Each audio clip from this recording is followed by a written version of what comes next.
I'm going to show you how I make this organic sea moss gel. You're going to need spring water. You're going to need organic sea moss. Be sure that you rehydrate it in spring water. Let it sit in the fridge for 12 to 24 hours before preparing it. The link for the purchase of the actual sea moss or the brand that I got on Amazon is in the description box. You're going to need a strainer and a blender of your choice. Again, links to all of the items that I'm using in this video are below in the description box. Be sure to check it out. So my husband is a Dr. CB fan, diehard fan, and he knows that I've been having trouble with breakouts, dark spots, and my skin has just been crazy. So he suggested making a batch of organic sea moss gel for my skin and for use as a supplement in smoothies and food. So I'm going to add about 2 cups of spring water into my already rehydrated sea moss, and I'm going to put it into my NutriBullet.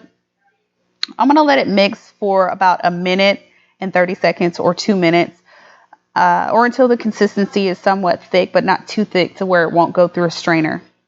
I'm going to let it ride for about a minute and a half. So I'm going to read the back of the package so you'll know what the benefits of the sea moss gel is. The sea moss has 92 of 102 minerals and vitamins that the body needs to support healthy skin, metabolism, joints, thyroid, eyes, immune system, hair and nails, and digestion. It also provides relief from mucus-caused congestion with antibacterial and antiviral qualities.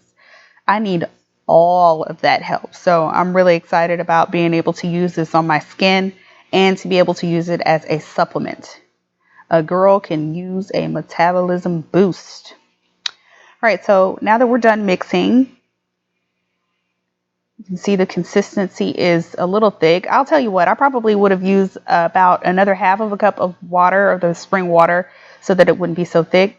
And I would have used a bigger bowl because I underestimated the size of the bowl and put too much in the beginning, and I made a little bit of a mess. But nevertheless, I'm going to push the mixture through the strainer into the bowl.